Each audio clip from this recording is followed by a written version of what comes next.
Kenapa akhir zaman ni ramai orang lesbian, Ustaz? Saya tak tahulah ramai tak lesbian tu.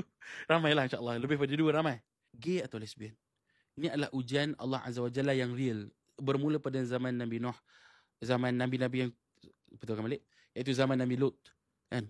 Uji untuk sesama jantina. Dan akhirnya sudah pasti benda itu adalah real. Dan kita yang tak diuji dengan gay atau perasaan lesbian ataupun ni, sudah pasti kita akan cakap, alah engkau lihat taubat je lah. Jadi dia adalah solehah. Tak, first kali acknowledge perasaan lesbian suka sesama jantina itu benar. Mana boleh kita menjijikkan mereka atas dosa mereka. Kena ingat, bila kita mempermainkan dosa-dosa orang lain, ada ulama salaf kata, orang yang mempermainkan dosa-dosa orang lain, Allah akan uji dosa tu pada kau. Yes. So bila kau jumpa orang yang lesbian atau gay, jangan kau main-mainkan ni, kau gay, kau lesbian, apa benda kau ni? Tak, itu ujian Allah untuk dia. Dan benda tu real. Dia orang memang suka perempuan, tengok lelaki dia tak nak.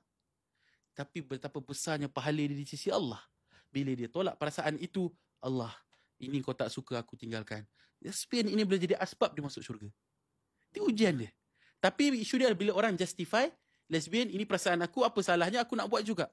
So poinnya adalah, buku solat ni nak kata kalau awak seorang perempuan yang ada perasaan ini, it's okay. But fight it.